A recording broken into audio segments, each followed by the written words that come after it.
Dória, com todo respeito, não é duvidando da honestidade ou de qualquer uma dessas empresas que você está falando, mas, cara, pô, como é que a gente consegue garantir que realmente não tem contrapartida, Nenhuma. não tem Nenhuma. nada? Nenhuma. Olha, Esses eu não caras tenho não vão... procuração do Itaú, mas vou usar o exemplo do Itaú, Tá. que foi o maior doador para a fábrica de vacinas da Coronavac. Doou 50 milhões, conforme eu te falei. O grupo Itaú Unibanco, da família Moreira Salles, da família Setúbal, se você contar todas as doações durante o período da pandemia, doou 1 bilhão. 1 bilhão. E doou, não pediu contrapartida de nada. E doou para o Brasil inteiro, não foi só para São Paulo. Aqui doou um pouco mais. Afinal de contas, é o estado com o maior número de pessoas, 46 milhões de habitantes. Também é um estado onde é a base deles, é a sede deles. Mas ele doou para o Brasil inteiro. Comprou cestas básicas, comprou respiradores, comprou monitores, comprou os EPIs, equipamentos de proteção individual, máscaras, para o Brasil inteiro. Doou 1 bilhão de reais. Alguém vai perguntar, mas qual é a contrapartida? Foi a doação. Há pessoas, há instituições, há empresas que fazem isso no Brasil. E a pandemia trouxe à tona isso, coisa que a gente não imaginava que acontecesse. Não foi só o Itaú. Estou dando o exemplo do Itaú, que foi o exemplo, vamos dizer, mais robusto. Eu não tenho nem procuração da família, nem do banco, nem nada. Estou falando aqui porque eles foram generosos conosco e vi que foram generosos com muitas instituições. Hospitais, pronto-socorros, prefeituras, governos, instituições, ONGs. Ajudaram muita gente e não pediram nada em troca. É dinheiro dos acionistas, cada um lá dos grandes acionistas do banco, são duas grandes famílias, que falaram, não, eu quero ajudar o meu país, quero ajudar a população, e fizeram isso. Isso é um legado bom. Ao lado de tanta tristeza, quase 560 mil mortos, também a alegria de ver a solidariedade de instituições, empresas e pessoas que puderam ajudar, e ajudaram. Falando nisso, você pegou, como governador, uma das fases... Acho que é difícil ter uma fase tão difícil quanto essa, né? Porque não sei se a gente vai ter outra pandemia em 100 anos. Então você virou governador e pegou uma pandemia. Então pegou um desafio grande aí, né? E você teve que tomar decisões difíceis. Você foi muito criticado por decisões e qualquer decisão que você tomasse ia ser criticado. De um lado ou de outro. Ou de outro, né? Verdade. Mas é um dilema. São aquelas situações que você imagina você não queria ter que tomar. Fala, puta, que decisão de merda que eu tenho que fazer, sabe?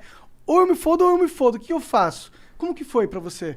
Tipo, ter que decidir se fechava ou não tudo, se abria. Como que é? Monark, eu fiz a decisão pela vida. Era difícil, porque tinha economia também.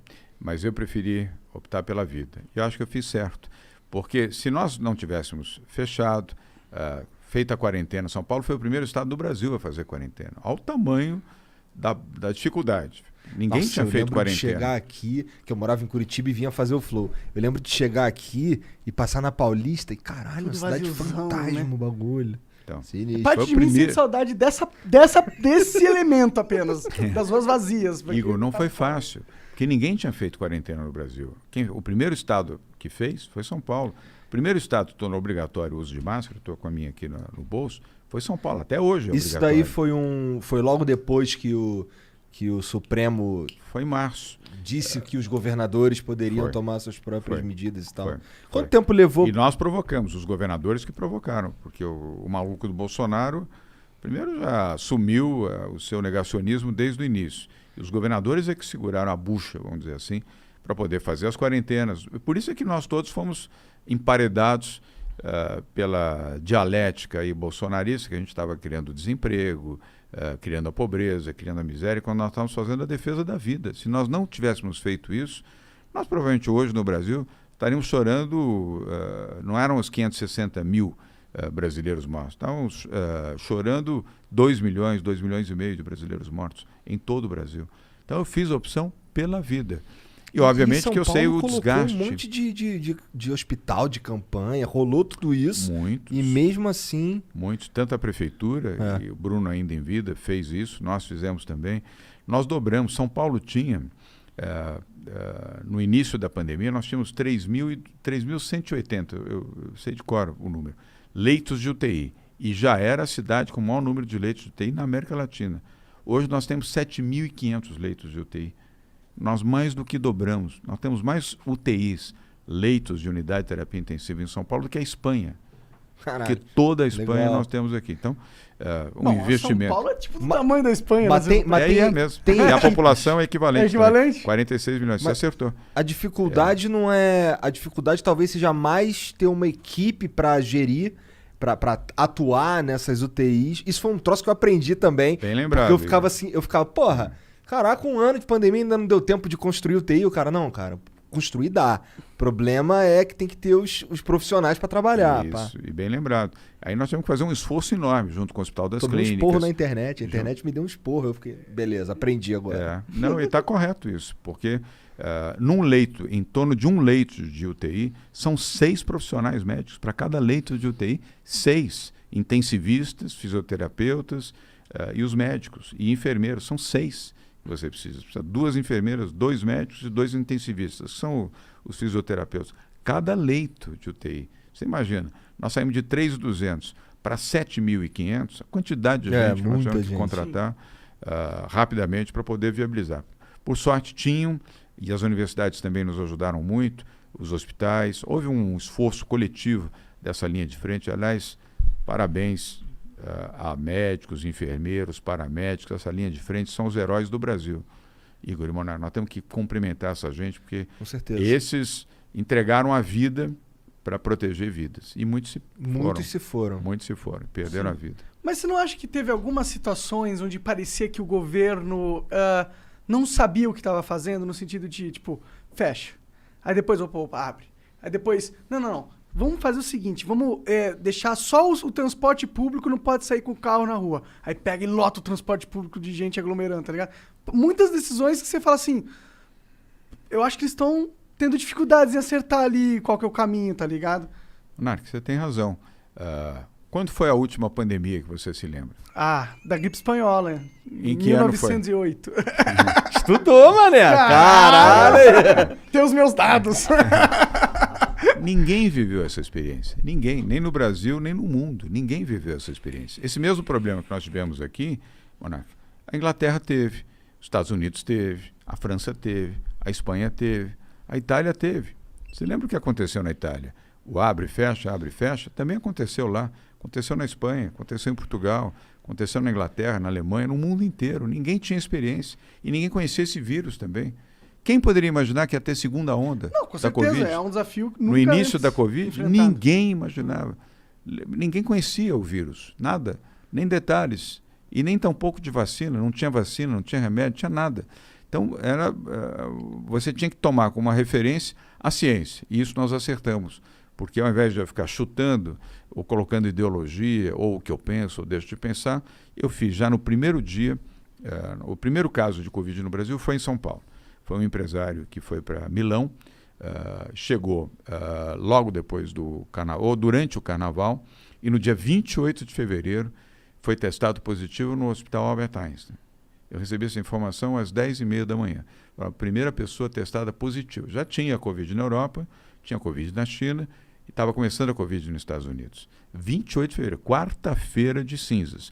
Naquele mesmo dia à tarde, nós já tínhamos montado o centro de contingência do Covid-19, com 10 médicos. Hoje tem 21, funciona até hoje. E o Davi Wipp foi o primeiro presidente a quem eu recorri, porque médico infectologista é meu amigo. Eu liguei para o Davi, Esse cara é vamos brabo. fazer é bravo, competente. Eu liguei, Davi, vamos fazer um comitê, eu preciso de orientação para lidar com isso, porque se teve o primeiro, estou vendo o que aconteceu na Espanha, na Itália, Portugal, vai expandir isso aqui. E ele falou, vai expandir. E aí montamos o centro de contingência. E desde o início, Monarca, nós seguimos a orientação desses médicos, desses especialistas. Graças a Deus. Porque ao invés de eu ficar preocupado com populismo, popularidade, etc., eu fiquei preocupado com as vidas. Porque eu segui a orientação dos médicos. Os médicos, quem é médico, ou a maioria expressiva dos médicos, é porque gosta do ser humano. Ele está ali porque ele gosta do ser humano. Ele não está ali para fazer dinheiro, para ficar milionário ou para fazer carreira política. Ele está porque ele gosta. Ele abraçou a profissão de médico porque ele gosta de gente. 99% dos médicos gostam. Sim. É que gostam o que eu de gente. senti, isso é uma crítica que, vale para São Paulo, mas vale para o Brasil inteiro, né? O mundo todo e tal. É verdade. Eu sentia que, às vezes, os governos eles sentiam a necessidade de demonstrar que estavam cuidando do assunto, fazendo algo, tá ligado? Mas eles não sabiam como cuidar, tá ligado? E parece que às vezes queria tapar o sol com a peneira, tipo, não saia de casa, mas tem um cara que precisa sair de casa. Aí você faz uma lei que dificulta ele sair de casa, porque você fala, pô, não pode sair de casa, só que ele precisa trabalhar para comer. Aí você tem o Estado brigando com a realidade, de certa forma, sabe?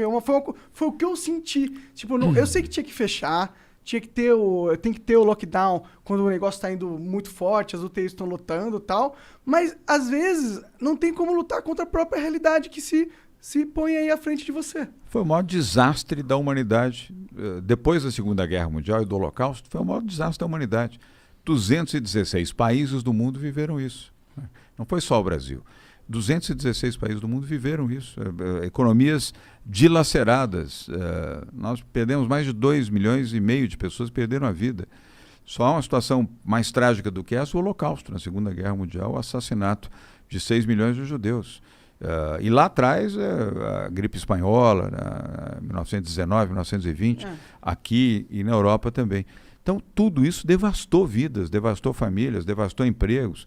O Brasil dobrou o número de desempregados, dobrou o número de pessoas em situação de miséria, de pobreza, extrema pobreza, um desastre completo, crianças que não foram à escola, enfim.